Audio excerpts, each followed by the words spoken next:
Dos canciones de un asesino, ese es el tema de esta mañana. No sé si seguro que todos tenéis algún pasaje fantástico en las Escrituras, algún pasaje, alguna historia a las que os encanta volver de vez en cuando. Hay historias fantásticas porque son gloriosas en las Escrituras, otras son terribles, pero tienen enseñanzas fantásticas. Y a veces hay personas que se preguntan, ¿cómo es posible que en la Biblia salgan asesinatos, salgan violaciones, salgan exterminios? Básicamente porque ocurrieron. Y cuando salen las Escrituras no es porque nos los presenten como buenos ejemplos, sino porque son cosas que ocurrieron y son lecciones que tenemos que aprender, ¿no? Y a veces hay ejemplos para nosotros que no debemos olvidar. Y esta es una de esas historias. Y esta mañana yo tengo un reto difícil. Hace tiempo seguía un predicador que me gustaba mucho y él dijo una frase con la que me identifico mucho. Y es, una de las cosas más difíciles sobre las que un cristiano puede hablar es acerca del amor de Dios. Y es muy difícil porque da igual cómo te alargues, da igual lo profundo que seas, da igual lo enfático que... Siempre te quedas corto. Siempre te quedas sin poder explicar de verdad cómo es el amor de Dios. Cómo es el perdón de Dios, cómo es la gracia de Dios que un día nos alcanzó. Y yo creo que por eso en la palabra de Dios encontramos tantas historias, tantas parábolas, tantos ejemplos, tantas cosas que desde la experiencia de otras personas nos enseñan, nos muestran, nos dan una luz acerca de lo que significa el amor de Dios, lo que significa el perdón de Dios, cómo es el Dios en el que creemos. Dios es tan absolutamente increíble. Salomón dijo un día, ¿cómo es posible que tú, el Dios al cual los cielos de los cielos no pueden contenerlo? Ese es Dios. ¿Cómo es posible que tú vengas a habitar en esta casa que te he construido? ¿Cómo es posible que el Dios de los cielos, el creador de todo el universo, aquel cuyo los cielos de los cielos no pueden contenerle, viva en ti y en mí, haya venido a habitar en nosotros, los creyentes, a través de su Espíritu Santo? ¿Cómo es posible que el Dios de los cielos quiera tener una relación personal contigo y conmigo? Se te vuela la cabeza. Es imposible de asumir todo lo que eso significa. Y yo creo que muchas veces, como creyentes, hacemos pequeñito a Dios. Dios es inmenso, pero tú coges y lo vas doblando como una servilleta, como un Kleenex, y entonces lo haces así del tamaño de tu bolsillito, lo metes en la cartera, en el bolsillo de delante o el de detrás, y te pasa como a mí con las mascarillas, ¿no? Que vas a la farmacia y ya se te ha olvidado en casa, porque ya no la llevas nunca, y estás en la puerta de la farmacia y dices, ¡ay! Ahora tengo que volver. O voy a un chino a comprar una. ¿Os pasa o no os pasa? A mí me pasa. Que se me olvida. Y dices, no puede ser. Sí. El Dios del universo, el Dios que nos salvó, el Dios que se encarnó en Cristo, a quien recordamos todos los días, todos los domingos por la mañana, y tomamos el pan y el vino y alabamos y adoramos. Resulta que llega el lunes por la mañana y un tipo te ha insultado en las redes sociales y se te olvida todo. O alguien en el trabajo te dice una mala palabra y ya se acabó. O alguien se te cruza con el coche. Y yo siempre digo que el pececito está muy bien en el coche, pero deberíamos tenerlo en la ahí delante. Porque lo tienes detrás, ¿sabes? Y se te olvida. Y claro, hay veces que tú le hablas de una determinada manera al conductor de al lado que luego no puedes bajar y darle un folleto. No puedes, ¿no? Porque... ¿qué es lo que pasaría si lo hicieras, verdad? ¿Qué te dirían, no? Y a veces hacemos lo mismo no solo con Dios, sino con el mal. Trivializamos la capacidad del pecado y de la maldad de destruir tu vida. Como creyentes decimos, mira, Satanás no puede enviarnos al infierno, Dios nos ha salvado para siempre, gloria a Dios. Pero minimizamos su capacidad para destruir tu vida, para destruir a tus hijos, para destruir tu relación con tu pareja, para destruir tu puesto de trabajo, para destruir tu reputación, para destruirte del todo. Y la tiene. Y a veces hacemos como si no la tuviera. ¿Os pasa o no os pasa? A mí me pasa. Y vamos a entrar en una historia que trata de eso precisamente. De alguien a quien Dios fue a buscar a su casa. Escucha, a tu casa, te vienen a buscar a ti. Oiga, que soy el profeta de Dios y vengo a buscar a alguien de esta casa. Ah, pues mira, aquí tengo a mi hijo más alto, un tipo fantástico, un tipo genial. No, es este no. Ah, pues el otro que... No, tampoco. Y entonces al rubito de ojos azules, que era rubito de ojos azules, que estaba cuidando las ovejas, ¿no? A ese le esperan, ¿sí o no? ¿Os acordáis de esa historia o no? Claro que os acordáis de esa historia. Y entonces a ese el profeta Samuel, qué nombre más bueno tenía el profeta, a ese le unge con aceite y le dice, tú un día serás rey de Israel. Y por si no queda claro, lo vuelve a ungir otra vez. Y entonces te dice, ahora soy inmortal hasta que el Señor cumpla su promesa. Viene un Goliat, un gigante ahí, y dice, ¿salgo yo? Si Dios me ha prometido que voy a ser el rey, vamos, voy para adelante. Tú te has metido, tú has insultado a Dios, pero tú no sabes con quién te has metido. ¿No? Y entonces, ¿sabéis el chiste ese de Jaimito con que mató David a Goliat? ¿Lo sabéis o no? Dice, lo atropelló con una moto Kawasaki. Dice, niño que fue con una Honda. Dice, ay, no sabía que se tenía que conocer la marca. Pues ahí, con una piedra le da al gigante a un tipo alto de verdad. Oye, en aquella época la gente no era muy alta y este tipo era muy alto, ¿vale? Y con su propia espada le corta la cabeza. Y Dios lo pone por rey. Es más, Dios se le aparece y le dice, oye, mira, voy a hacer un pacto contigo, tu dinastía va a reinar por siempre. De ti va a nacer el Mesías. Ostras, de verdad, o sea, ¿eso a ti te impactaría o no? ¿Cambiaría tu vida para siempre o no? Vamos, imagínate.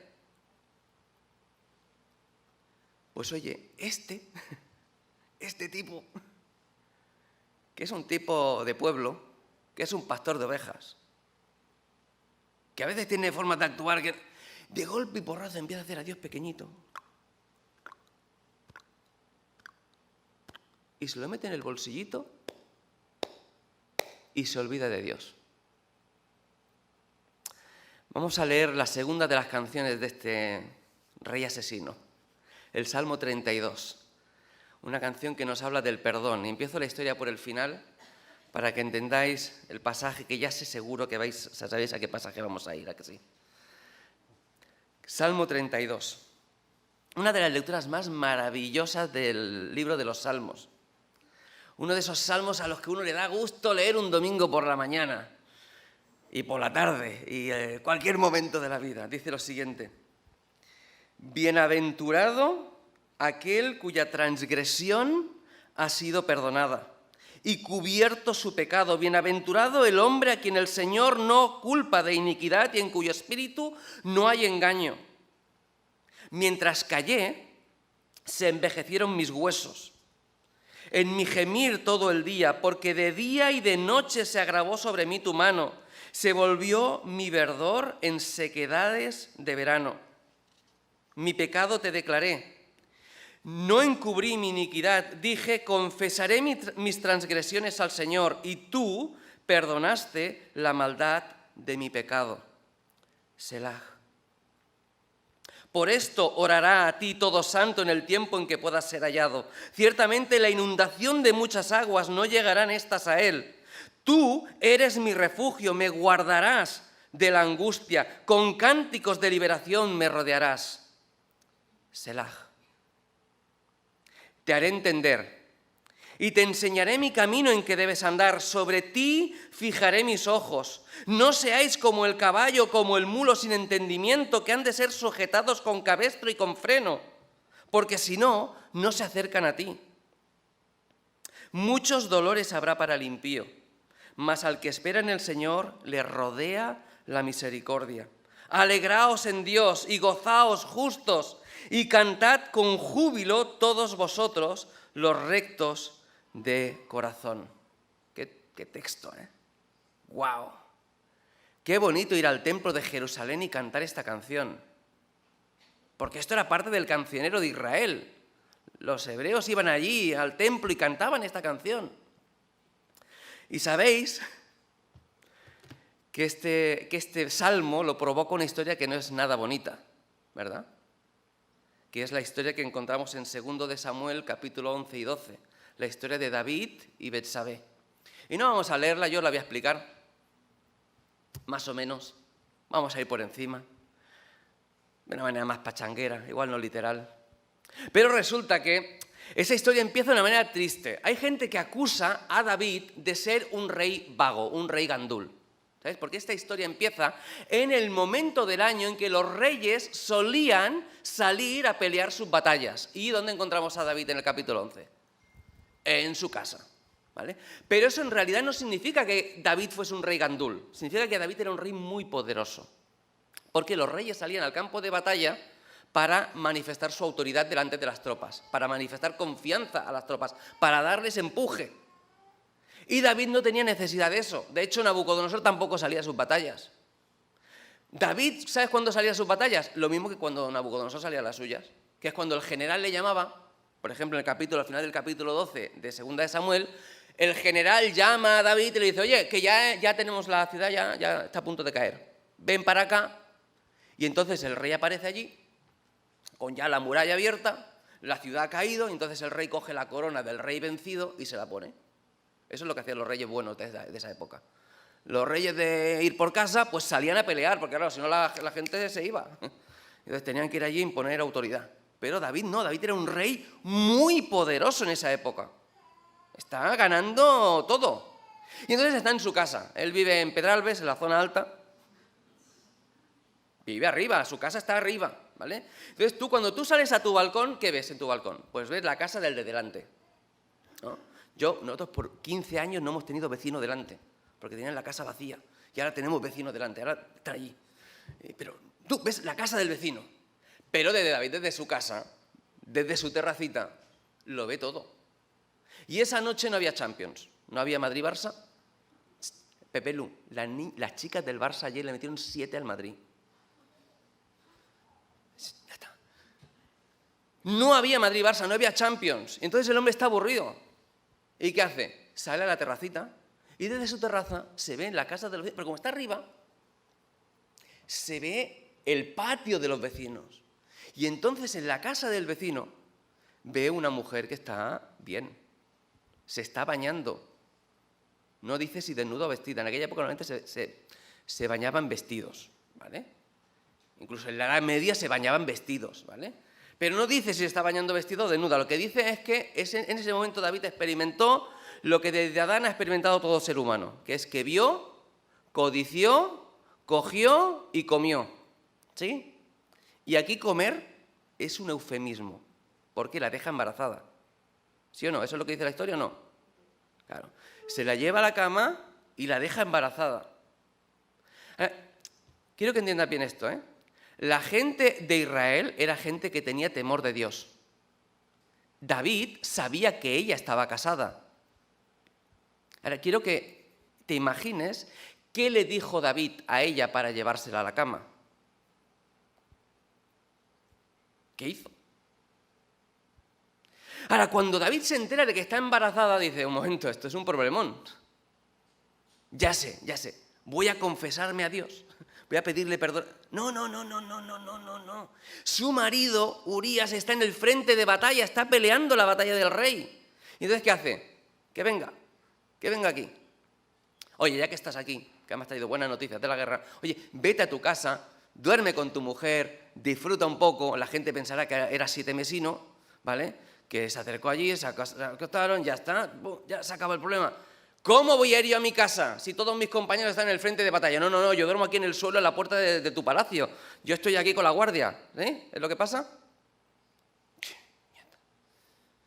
Que venga mañana y lo emborracho. Y ya borracho, ahora ya sí, vete para tu casa. Pero tampoco va ni borracho. Ni borracho va. ¿Te imaginas?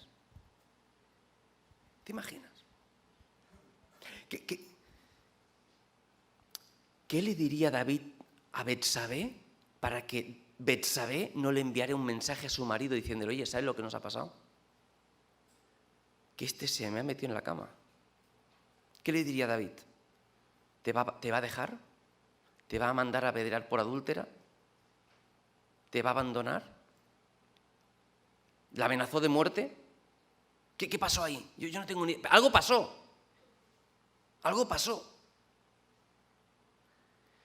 Lo que pasa es que David dice, ya está, ahora sí que lo tengo. Mira, le doy una orden a él, escrita a él, para que se la lleve al general Joab, ¿vale? Y el general, la orden que llevo escrita es, méteme en lo más duro de la batalla, delante de la muralla del enemigo, y cuando estén cayendo las flechas, las piedras, entonces que todo el mundo se retire y que lo maten.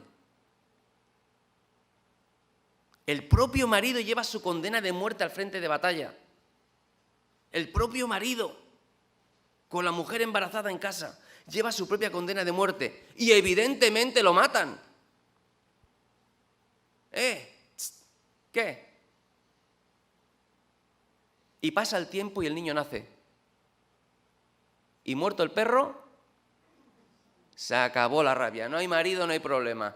No, espera, que esto es mejor todavía. ¿Sabes lo que voy a hacer?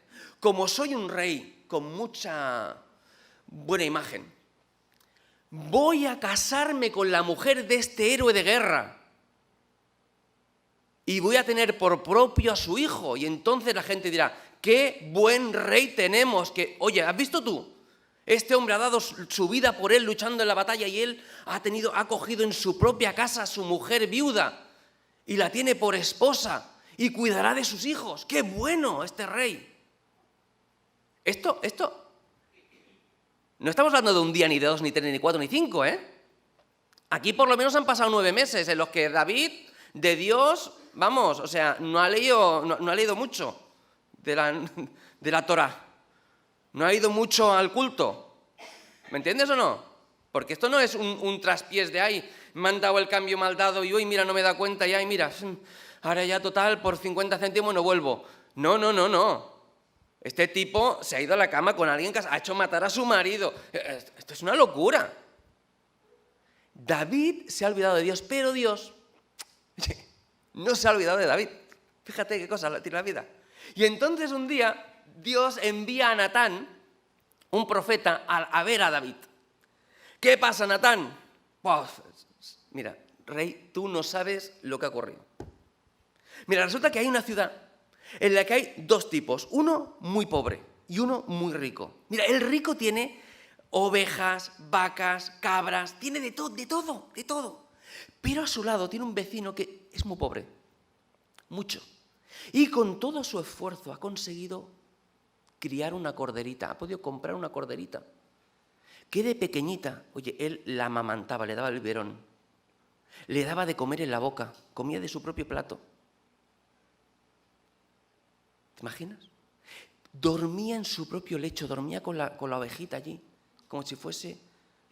Era para él como su propia hija. Todo su esfuerzo de su vida para tener esa corderita, para poderla criar, pensando que igual un día pues esa corderita la junta con otro y ya tiene 2 o 3 y empieza a hacer algo ahí para su familia. ¿Cuántos habéis tenido cabras? Yo he tenido cabras. Y de las cabras de casa nació una cabrita blanca muy bonita. Si se hubiesen muerto el resto no me hubiese importado mucho, pero esa cabrita blanca pequeñita era muy mona, jugaba más hoy. Y era muy divertido tener esa cabrita saltando por ahí, por la casa de payés, ahí, saltando. ¿Les tienes aprecio a estos bichos, oye? Luego, si tienes que coger un hacha y hacer una para la brasa, la haces, ¿eh? O sea, no hay problema. Pero le pillas cariño a los bichos estos. Imagínate. Y tú solamente tienes una. Imagínate lo que más quieres, ¿no? Y entonces dices, ¿sabes qué pasó, rey? Que vino un amigo de este rico y este tío con sus santas narices, en vez de coger algo de sus rebaños, entra en la casa del vecino, le roba la corderita, la mata, la despedaza, la fríe, la asa y se la da de comer a su amigo. Y David era pastor. No sé si te acuerdas, pero David era pastor y se imagina que le hacen eso a él. Y hace como la reina de corazones, ¿no? Que le corten la cabeza. Ese tío es culpable, ese tío tiene que pagar 4 veces lo que ha robado. Ese tío es un desgraciado, ese tío no tiene misericordia. ¿Es así o no es así? Bueno, la Biblia lo pone más bien, ¿no? Lo digo de otra manera, pero es así. Se enfurece como, vamos, qué ironía tan tremenda, porque él está ahí como diciendo, ahora estoy juzgando un caso real, yo soy el rey, voy a poner aquí, voy a hacer justicia, pero en realidad está poniendo de manifiesto su propio pecado. Porque Natán le dice, tú eres ese hombre. Porque Dios te dio el reino de Saúl y te dio todas las mujeres de Saúl. Todas las mujeres de Saúl, porque en aquel momento las mujeres eran un contrato de paz. Los reyes daban sus hijas a otros reyes, porque así tenían descendientes de esos reyes y son familia, entonces sabían que no se iban a atacar los unos a los otros, porque si te atacaban, ¿sabes qué hacías? Pues tenías un rehén, tu mujer, que era hija de aquel. Entonces evitabas rebeliones, ¿no? Y Dios le dice, oye, si hubieras querido tener más mujeres, podrías haber cogido las que te diera la gana, pero tú cogiste la única de un siervo que te servía fielmente, la que no te pertenecía. Tú has menospreciado, le dice Natán, tú has menospreciado la palabra de Dios. ¿Tú te imaginas la cara de David en ese momento? ¿Te imaginas la cara de David en ese momento? Pues David hace algo que normalmente mucha gente no hace, que es cuando tú le dices, oye, tú estás haciendo esto, te dicen, y tú más. No, David sabe lo que hace. He pecado contra Dios. Se queda blanco. Se cae de culo. Yo he pecado contra Dios. ¿Y sabes lo segundo que le dice Natán? Tranquilo, no vas a morir, Dios te ha perdonado. Si no supiera lo que sé de la Biblia y no supiera lo que sé de mí, ese versículo me cabrearía de una cosa mala, de verdad. ¿Cómo es posible? Al que mata, ¿qué dice el texto? ¿Qué dice? ¿Al que mata qué? Matarile también. Ojo por ojo, diente por diente. Punto. ¿Cómo es que Dios le perdona? Pero claro, también sé muchas cosas de mí. Y si quiero que Dios me perdone, espero que también Dios perdone y tenga capacidad de perdonar al resto, ¿verdad? Dios le dice, mira, tú has confesado tu pecado, tú te has arrepentido, porque Dios siente, sabe, conoce que su arrepentimiento es sincero, que es profundo, que es de verdad, que no es una apariencia. Dice, Dios te ha perdonado. Ahora, una cosa es que Dios te haya perdonado y otra cosa es que no vayas a asumir las consecuencias de tu pecado. Porque tu pecado, aunque a ti te parece que es secreto, resulta que tu pecado se conoce. Resulta que alguien acompañó a esta señora a tu palacio y alguien sabe que tú te acostaste con ella. Y resulta que la gente que no es de Israel está blasfemando contra Dios por tu culpa. Porque están diciendo, menudo Dios, el Dios de David, que ni siquiera le castiga después de haber asesinado a un siervo suyo. Pues menudo. Entonces dice, ahora vas a padecer las consecuencias. Mira, la primera consecuencia es que no vas a tener paz en todo lo que te queda de vida. Siempre va a haber gente que se te rebele. La segunda consecuencia es que tus propias mujeres van a ser abusadas a la vista de todo el mundo. Cosa que, por cierto, haría su propio hijo Absalón. Cuando expulsa a David de la ciudad de Jerusalén, se va a la terraza de David y allí abusa sexualmente de las mujeres de David a la vista de todo el mundo. Tela. Y el hijo que te ha nacido va a morir. ¿Tú te imaginas eso? Aquel a quien Dios fue a buscar a su casa, con quien Dios hizo un pacto eterno, a quien Dios puso por rey de Israel siendo un pastor de ovejas. De golpe y porrazo le dice, no vas a tener paz en todo lo que te queda de vida, tus mujeres van a ser abusadas, tu hijo va a morir. Y en ese momento es cuando David escribe el Salmo 51, que es la primera de las canciones del asesino. Y me gustaría que me acompañarais a leerlo. El Salmo 51. No vamos a poder profundizar mucho, pero al menos sí una lectura y ver algunos de los detalles de este salmo.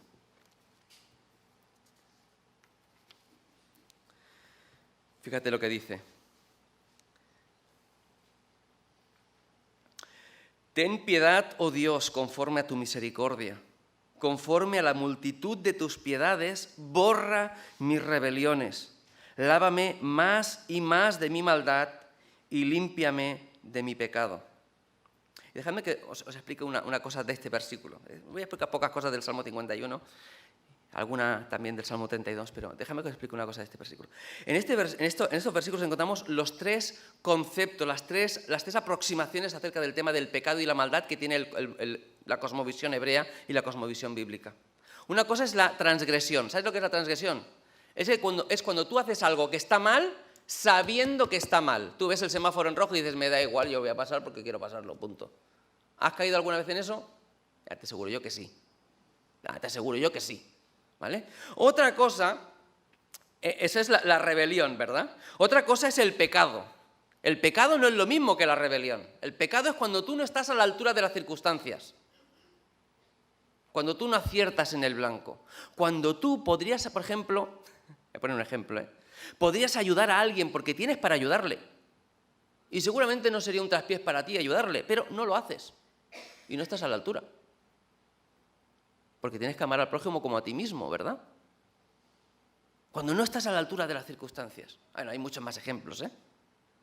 ¿Entendéis ese concepto? Una cosa es, me rebelo porque me da la gana, otras veces no estoy a la altura, a veces de manera inconsciente. Oiga, señor policía, es que yo no sabía que no se podía ir a 150. O que en este tramo, no sabía que este tramo era de 80 y voy a 95. Bueno, tú no lo sabes. Pero yo te doy una multa para que tú te acuerdes. Y no te se olvida más. ¿Sí o no? La multa te la llevas. Y otra cosa es la maldad, la culpa. Que eso es algo con lo que Jesús nos dice. El pecado no es solamente lo que haces, ¿sabes? El pecado empieza antes de lo que haces. O sea, lo de Adán y Eva, el pecado no fue comerse la manzana. Entendeme que no era una manzana, pero el fruto, lo de comerse el fruto solamente fue la expresión física de algo que había previo, que era que perdieron la confianza en Dios, creyeron más a Satanás que a Dios. Cuando Satanás le dice, oye, eso no es verdad, no vas a morir. Y creyeron a Satanás más que a Dios. Esa pérdida de confianza, esa pérdida de fe en Dios es lo que provoca la caída del ser humano. Es el pecado original, ese es el pecado original. La pérdida de fe, no el comerte un fruto. El comerte un fruto es la consecuencia. El pecado aquí, claro que hay un pecado que es que se fue, adulteró con esa mujer y asesinó a su marido, pero el problema es que antes ya había hecho pequeñito a Dios y se lo había metido en el bolsillo y se había olvidado de él. ¿Entendéis eso? Y esa maldad intrínseca en nosotros es lo que está marcado aquí como iniquidad. Y frente a eso, nos habla también de tres características de Dios. La piedad ahí, bueno, traducido como piedad, que es la palabra Hanán, que es tener compasión. Tener compasión. La palabra Gesed, que está traducida aquí como misericordia en el versículo 1, que es bondad. Y a veces se traduce como gracia. Y en algunos contextos, pocos, se traduce como amor, ¿no? Con amor eterno te he amado, dice el Señor, y eso es Gesed, ¿no? Pero normalmente un judío de toda la vida te dirá que Gesed es bondad, es el uso que tiene cotidiano. Y dice, conforme a la multitud de tus piedades, y esa palabra no es la misma que la primera. La primera es tener misericordia, y esta última tiene que ver con un Dios que se conmueve en sus entrañas. Con un Dios que ve tu realidad y se le encoge el corazón. Las tres tienen relación, compasión, misericordia, bondad, las veis ahí juntas, ¿ves? Pero tiene que ver con un Dios al que de verdad le importas, lo cual es fantástico, ¿no? Un Dios al que de verdad le importas, ¿no? Y bueno, esto es lo que David está explicando, ¿no? Ten piedad de mí, oh Dios, conforme a tu misericordia, conforme a la multitud de tus piedades, borra mis rebeliones, lávame más y más de mi maldad, límpiame de mi pecado, porque yo reconozco mis rebeliones, mi pecado está siempre delante de mí. Contra ti solo he pecado y he hecho lo malo delante de tus ojos, para que seas reconocido justo en tu palabra y tenido por puro en tu juicio, dice mi Reina Valera, en tu sentencia. Aquello que tú dices de mí es justo. Es justo que la gente no me siga toda la vida. Me lo merezco. Es justo lo que me estás diciendo. He aquí en maldad he sido formado, en pecado me concibió mi madre. No lo debería, pero aquí lo que está diciendo David es, soy el peor pecador del mundo. Soy pecador hasta la médula. Esto no es un pasaje doctrinal para explicarnos que todo el mundo nace en pecado. ¿Entendéis? Esto es un pasaje poético. Hay otros pasajes para defender eso. Pero aquí lo que está diciendo David es que soy terrible. desde el nacimiento. He aquí, tú amas la verdad en lo íntimo, tú amas la gente sincera, tú amas la gente íntegra, porque la integridad es hacer lo bueno cuando nadie te ve, ¿sabes? No cuando la gente te ve, cuando nadie te ve. Tú amas la verdad en lo íntimo y en lo secreto me has hecho comprender sabiduría. Purifícame con hisopo y seré limpio, lávame y seré más blanco que la nieve. Hazme oír gozo y alegría y se recrearán los huesos que has abatido. Esconde tu rostro de mis pecados y borra todas mis maldades. Crea en mí, oh Dios, un corazón limpio. Renueva un espíritu recto dentro de mí. Quítame ese corazón duro. Hazme sensible a tu palabra. Hazme sensible, Dios. No me eches de delante de ti, no quites de mí tu Santo Espíritu. Devuélveme el gozo de la salvación. Y espíritu noble me sustente. Y entonces, cuando tú hagas eso en mí, enseñaré a los transgresores tus caminos. Y los pecadores se convertirán a ti. Dice, líbrame de homicidios. ¿Qué es lo que está pidiendo ahí David? ¿Que no lo maten? Está diciendo, no me dejes caer otra vez en lo mismo, Dios. No me dejes caer otra vez. Líbrame de homicidios, oh Dios, Dios de mi salvación. Cantará mi lengua tu justicia. Señor, abre mis labios y publicará mi boca tu alabanza, porque no quieres sacrificio. Yo daría todo lo que tengo. Pero tú no quieres sacrificios, que yo lo daría. Tú no quieres holocausto. Lo que tú quieres, Dios, los sacrificios de Dios son el espíritu quebrantado, el corazón contrito y humillado. Eso es lo que tú no despreciarás, oh Dios. Haz bien con tu benevolencia, Sión. Edifica los muros de Jerusalén. Entonces te agradarán los sacrificios de justicia, el holocausto u ofrenda del todo quemada. Entonces ofrecerán sacrificios, ofrecerán becerros sobre tu altar. ¿A que este salmo no es tan bonito como el 32? ¿A que no? Pero más de la mitad del libro de Salmos son salmos de lamento. Salmos que no acostumbramos a cantar en nuestras alabanzas. No es una crítica, es una realidad. Nos encanta cantar, te seguiré todos los días de mi vida, tú eres el Dios de mi salvación. Pero esta gente, la mitad de las veces que iba al templo, la mitad de las canciones que cantaban en el templo es, Señor, perdóname. Señor, ayúdame. Señor, no puedo más. ¿Hasta cuándo apartarás tu rostro de mí? Señor, cámbiame, no me dejes caer otra vez. Esto es lo que cantaba esta gente. Esto es lo que el Espíritu Santo inspiró. La mitad de las canciones que cantaba el pueblo de Israel tenían este tono. Y tienen que ser una llamada de atención a cada uno de nosotros. Y una de las cosas que nos enseña esta historia es que en este momento David se siente un absoluto pecador. ¿Sí? Está clamando a Dios por perdón y por restauración.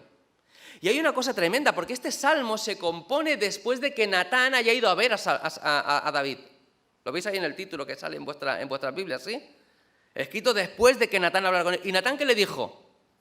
Oye, Dios te ha perdonado. Pero este hombre está diciendo, Señor, perdóname por tu misericordia, por tu bondad, porque una cosa es saberse perdonado y otra cosa es sentirse perdonado. ¿Sabéis? En último término, es más importante lo que sabes que lo que sientes. Porque tú puedes sentirte muy lejos de Dios y sabes que Dios está todos los días contigo hasta el fin del mundo, ¿sí o no? Pero tú puedes sentirte lejos de Dios o no. Tú puedes llegar aquí un domingo por la mañana y decir, no sé yo si tomar el pan y el vino, Es que no estoy yo. Llevo unos días que no me veo. Pero tú sabes que Dios te ha perdonado. Tú sabes que Cristo murió por ti. Que Él pagó por tus pecados. Que tienes la vida eterna. Eso lo sabes. Pero somos humanos y tenemos ese punto ahí de saber una cosa y sentir otra. Y tú sientes y sabes que fallamos tantas veces. Y entre el ser perdonado y el sentirse perdonado hay un proceso que a veces puede durar años. Hay gente que no, hay gente que... ¡pum! Pero hay gente que... Y estás ahora en el 2022 y te acuerdas de algo que hiciste en el 2010 y te sientes mal todo el día por algo que hiciste en el 2010. No habrá llovido desde el 2010, pero te amarga el día. Porque alguien te ha recordado algo que pasó hace 15 años y te amarga el día. Y lo ha perdonado el Señor tantas veces, ¿verdad? Por eso David escribe el Salmo 32. Después de su proceso de sanidad personal, su proceso de restauración personal, él dice en el Salmo 51, oye, cuando tú hagas eso en mi vida, cuando yo sienta eso en mi vida, yo escribiré, yo enseñaré a los transgresores tu camino. Y entonces en el Salmo 32 él explica lo que él ha aprendido, las lecciones que él ha aprendido a través de todo este proceso. Y él lo que nos dice al principio del Salmo 32 es prácticamente la conclusión del Salmo. Bienaventurado aquel cuya transgresión ha sido perdonada y cubierto su pecado. Fíjate la segunda idea. Bienaventurado el hombre a quien el Señor no culpa de iniquidad, de maldad. Las tres ideas. Otra vez aquí. Las cosas que hacemos mal porque sabemos, las cosas que hacemos mal sin saber y no estamos a la altura, la maldad propia. En cuyo espíritu no hay engaño. Aquel que puede ser sincero delante de Dios. Bienaventurado. ¿Qué significa bienaventurado? En griego es feliz. ¿Y en hebreo? Ahora te he pillado, Eli? Ah, perfecto, ¿ves? Lo que está en hebreo tiene un matiz muy interesante que es: no hay mayor bendición que experimentar el perdón de Dios, el saberse perdonado de todo lo que has hecho. Eso es lo que está diciendo David. Y aquellos que hemos experimentado el perdón de Dios podemos decir amén, ¿sí o no? Amén, claro. Porque cuando uno tiene una relación personal con Dios, cuando uno puede presentarse delante de Dios y decir, Señor, tú lo sabes todo de mí, gracias por perdonarme, wow, eso lo cambia absolutamente todo. No hay mayor experiencia en la vida que ser perdonado por Dios. Y repito algo que digo muchas veces, ninguno de nosotros, ninguno de los que hemos experimentado ese perdón, cambiaríamos eso por cualquier cosa que el mundo nos pueda ofrecer. Porque tenemos algo que el mundo no puede comprar. Con todo el dinero del mundo. Tan rico que solo tiene dinero. Pero cuando uno ha experimentado el perdón de Dios, tiene lo más grande que una persona puede experimentar. Y fíjate cómo lo explica. Dice, mientras callé, se envejecieron mis huesos. En mi Biblia pone mientras, en otras Biblias hay otra cosa que no ponga mientras. Bueno, es una partícula hebrea que es ki. Y ki no significa mientras, significa porque. No está diciendo el tiempo que duró, sino está diciendo la razón. La razón por la que se envejecieron mis huesos, la razón por la que mi verdor se convirtió en sequedades de verano es que yo me callé. Yo podía ir a ver a Dios y decirle, Señor, perdóname, pero me callé. Sabía que estaba mal y seguí. Y mi vida espiritual, que era un oasis, que tenía relación con Dios, que Dios me ungió, que Dios me eligió para tantas cosas, de golpe y porrazo era en un desierto.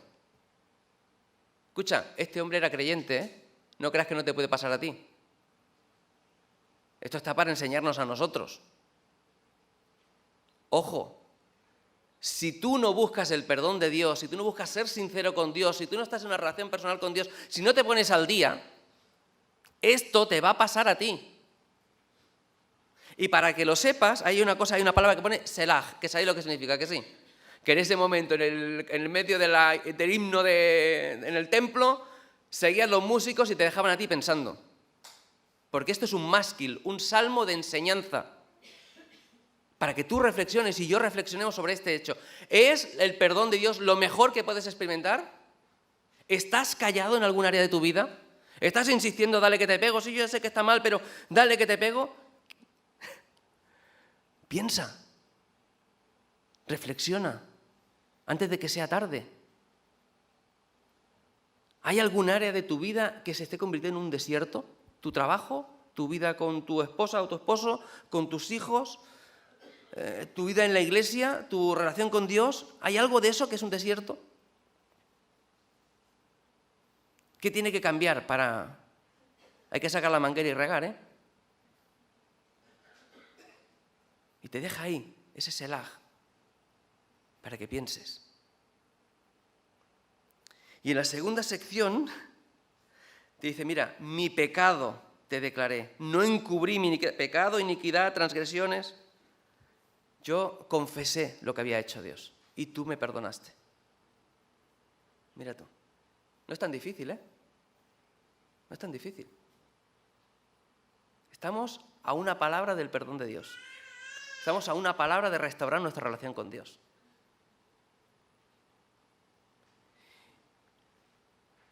Y la pregunta es si nosotros vamos a dar ese paso.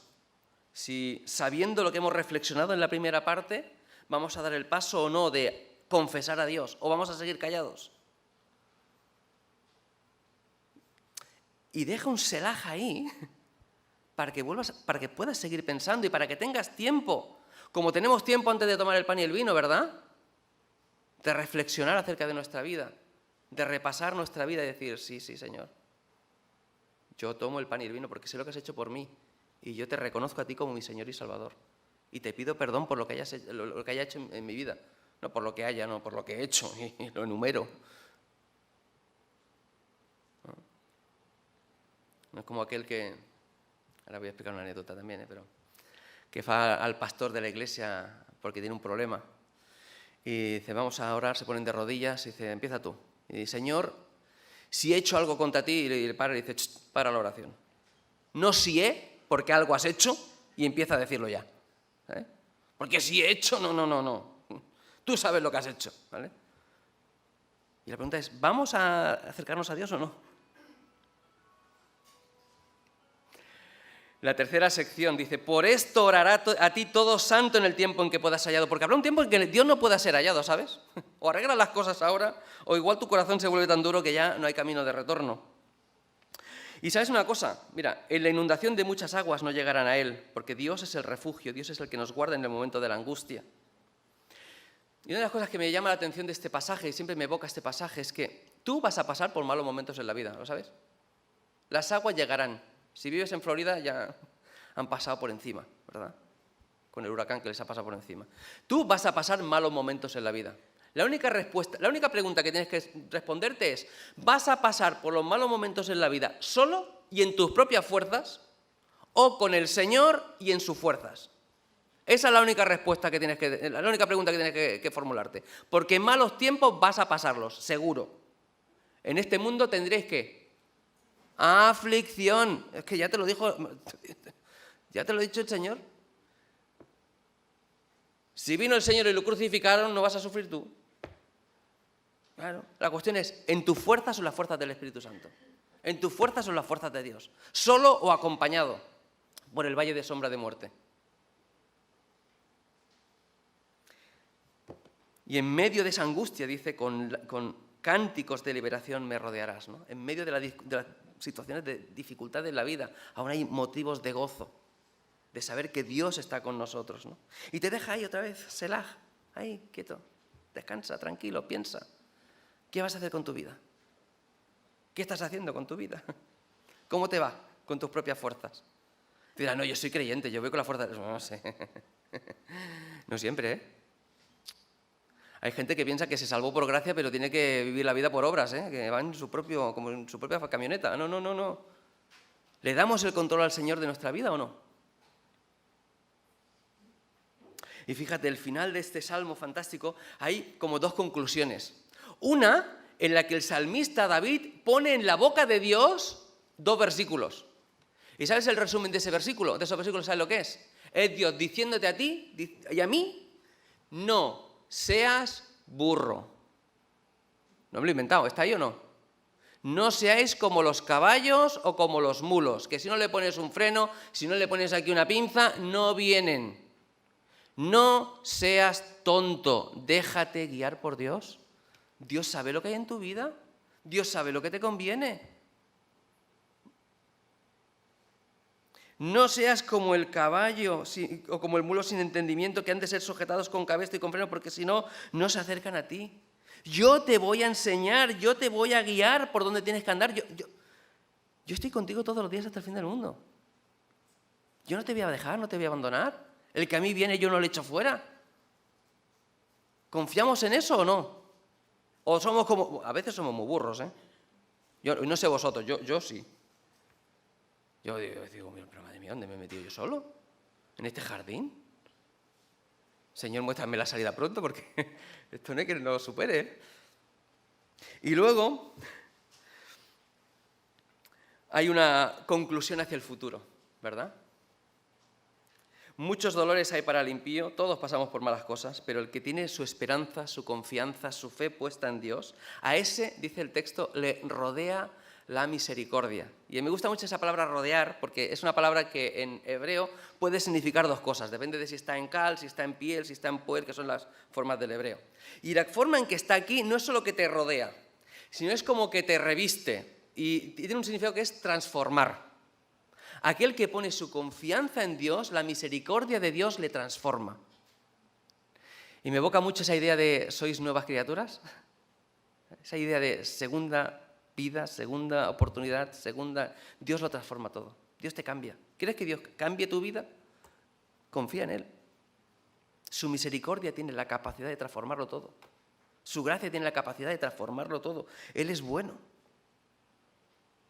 Y por eso está ahí en el final, ¿no? Alegraos en Dios, gozaos, cantad con júbilo. Cantad con júbilo, vosotros los rectos de corazón. ¿Has hecho pequeño a Dios en algún área de tu vida? ¿Has hecho pequeño el pecado, la maldad en algún área de tu vida? ¿Quién gobierna tu vida? ¿La estás caminando por tus fuerzas? ¿La estás caminando guiado por el Espíritu Santo? ¿Estás luchando con sentimientos de culpa? ¿Estás luchando con una situación que te supera? Si tienes sentimientos de culpa, me encanta ese versículo, ese pasaje de Efesios capítulo 2, ¿no? Él vino para que tuviéramos paz, ¿no? Hizo paz con nosotros mismos. Hizo paz entre nosotros y hizo la paz con Dios en su carne, en su sangre y en la cruz. Dios ha venido para que tengamos paz a todos los niveles, para que seamos conscientes y sintamos el perdón de Dios en nuestra vida y podamos ser guiados por Dios a pastos verdes, a lugares de bendición, al lugar que Dios tiene preparado para nosotros, que seguro es mucho más excelente que el que nosotros podríamos conseguir. Me he pasado muchísimo del tiempo, pero espero que el Señor nos bendiga a través de estas dos canciones que, como decíamos en la hojita dominical, no tienen música esta mañana, pero espero que resuenen lo suficientemente fuerte en nuestro corazón para que retumbe en nuestra alma. Vamos a orar, si os parece bien.